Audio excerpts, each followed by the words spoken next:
Let's start with the Bears. At number one, we all know where they're going. Put it in there, Caleb Williams. And Caleb Williams is going to a place now where they are so much better suited to have success with Caleb Williams than they were when they drafted Justin Fields. So I think that Caleb Williams can have a lot of success there in Chicago, and I hope that he does. That's not quite the case with all of these places that are going to be drafting quarterbacks.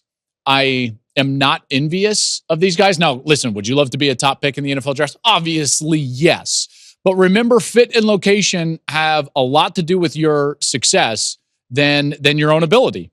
I think that we could see that in spades last year with Bryce Young. Carolina was in no position to succeed around Bryce Young, and look what happened. And by the way, look to the foreseeable future there. I don't exactly know what their answers are around Bryce Young. So we get into these areas where there are questions around the quarterback position. Bears, I think they're set up pretty well for Caleb Williams to succeed. Then you go to Washington. What is it going to be? I've been hearing a lot of things about Washington, and I personally would draft Jake Maye. He's got the higher upside. I just hear way too much in the NFL circles about Jayden Daniels and how much these guys love Jayden Daniels. And part of that is that he's a bit of a safer pick. He might not have the overall ceiling that Drake Maye does, but he is a safer pick. And I know that Cliff Kingsbury loves Jayden Daniels, and I think that Washington goes with Jayden Daniels. He's obviously got the ability to run, and that's going to be a huge feather in his cap because defenses and defensive coordinators hate seeing that. It's the one thing that they cannot stand. He obviously throws the ball well, and that's the thing. He's not just a runner. He throws the ball beautifully from the pocket, outside of the pocket. He reads defenses. He's very smart. He's mature. He's got arm strength. He's got it all. Love Jayden Daniels, and I think Washington takes Jayden Daniels at number 2. At number 3 with New England, now this is what's interesting is I think New England, depending on how much they love J.J. McCarthy, they could be willing to deal this pick. And I think that that's an interesting little insight there. Now, if they stay pat, see what I did there? I think it's Drake Maye. Drake Maye, for me, again, he's got a ridiculously high ceiling. Now, of all the places to draft quarterbacks, New England, I would say, has the least around the young quarterback to succeed early in his career. I don't know what they're doing on the offensive line. They don't seem to have a ton of weapons. So this might not be the most advantageous place to go for one of these guys, but still, you would want to get drafted as high as you possibly can, and I think it's Drake Maye. Again, Drake Maye, high ceiling. When you watch his tape, I understand some of the criticism. And does he play loosely at times? Yes. I believe that's because he's hyper competitive. He had a team around him that wasn't the best, and he was trying to do everything in his power to win. This guy has all the tools that you would possibly need to succeed at the next level, and I hope that he does. That leaves Arizona. And now we start thinking about, okay, when are the trades coming? Because at this point, the 3 quarterbacks are gone, which creates urgency for J.J. McCarthy. Now, Arizona doesn't have to move because the player that they need and want is there, and that's Marvin Harrison Jr. I think that they sit in that spot at number 4, and they take Marvin Harrison Jr. He, to me, in so many ways, is outside of Caleb Williams, the best player available in the draft. He's so good, in particular on third downs. His body control, his ability to get open. He's a hard worker.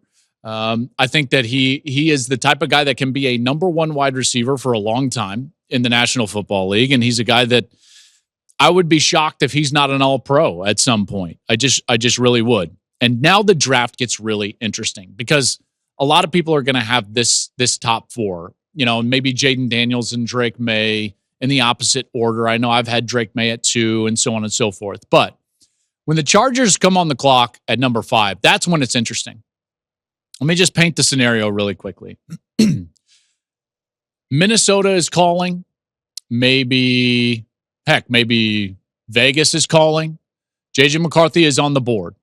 Minnesota has the ammunition. They've got both of their first-round picks sitting there. They can trade with the Chargers, which means, think about it. Jim Harbaugh holds the keys to where his college quarterback is going to play. I would be shocked if they aren't in communication. I think that Jim Harbaugh, in a lot of ways, wishes he could take J.J. McCarthy. Now, they won't do that. They're not going to trade Justin Herbert. I don't think it's because they don't. Let's just say I think that they've kicked the tires on that. The problem is that the money doesn't work.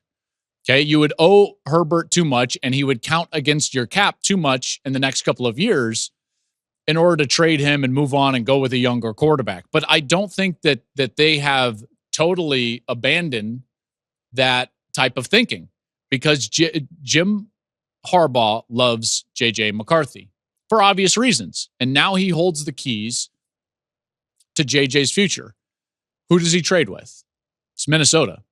It's Minnesota because if you're any of these quarterbacks, Minnesota is the best place to go for any of the young quarterbacks, even Caleb Williams, Jayden Daniels, Drake Maye, J.J. McCarthy, any of them, Bo Nix, Michael Penix. You ask them what would be the best place to go. Well, they're going to say like, well, Chicago because it's number one.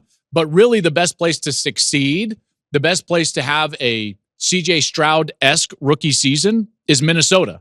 Minnesota does the deal with Jim Harbaugh and the Chargers. They select J.J. McCarthy. And because Jim loves him, he does that trade.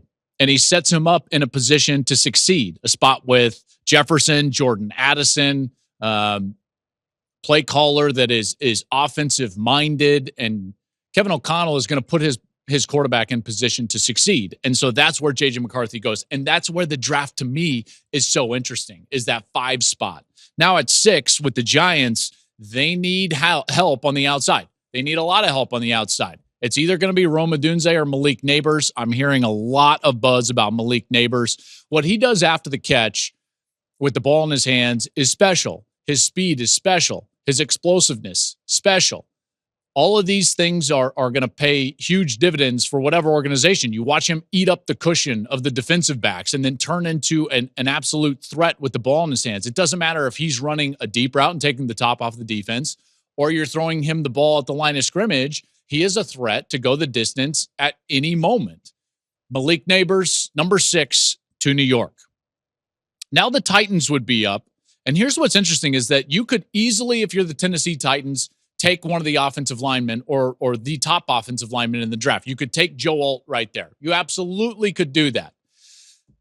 Or you could realize what's going on. Neighbors is now off the board, which leaves, I think that there are 3 wide receivers that are like premium top 6-7 players in the draft, which leaves Rome Odunze there as the one remaining great top end wide receiver. So now there's going to be some push for like, hey, if we really love Rome, we better go get him. And there's a team that's just a couple of picks later that might be thinking to themselves, you know what? We might need to go up there and grab this pick. Just a few spots. And so the New York Jets trade with the Titans, and they go up to number 7 to select Rome Odunze. The Titans can I think they can hold the auction right there for the 3rd wide receiver. That would be a really good spot to be in if Neighbors is picked at number 6. And the Jets can go all in for Aaron Rodgers. So now they would have Garrett Wilson, they would have Rome Odunze, and that's a pairing that I really like, and I'm sure Aaron Rodgers would really like as well. Now at number 8, Atlanta, I think this is the first time that you start thinking about a defensive player. That defensive player, this is an easy one. They need help on the edge, getting to the quarterback, Dallas Turner. This one, I would be really surprised if this is not the pick. The Falcons taking Dallas Turner. Now Chicago is up at number 9.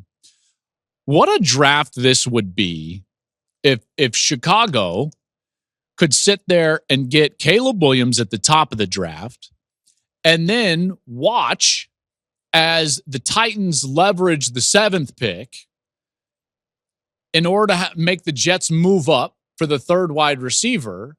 And now all of a sudden, the Bears in this scenario are sitting there and guess what? Guess who hasn't been taken? Top offensive lineman in the draft, Joe Alt. So you're telling me the Bears could sit there and in the top 10 get Caleb Williams and Joe Alt? That would be a massive first round for the Bears. They took right tackle Darnell Wright in the first round last year. That would be great bookends for the foreseeable future. Young players, staple players, foundational players. And this is why I keep talking about Caleb being in a better position to succeed early in his career than Justin Fields was because there's just better pieces around Caleb Williams in Chicago. And I think that would be a widely acclaimed draft, a really good one for the Bears. The Titans, now they would only do that pick if they were confident that they could still get the help on the offensive line that they needed. And I believe that there is that player in Olu Fashanu. They can move back, still get a left tackle, a guy with a lot of upside, smart, tough. He's going to get better and better in the run game. He's already athletic enough to really dominate in pass protection. So I like Olu Fashanu to the Titans there, who moved back from 7 with a trade with the Jets to number 10. Thank you for watching the Joel Klatt Show YouTube channel. And if you liked this clip, make sure to like it and subscribe to the channel. And you can stay up to date on all of my college football coverage.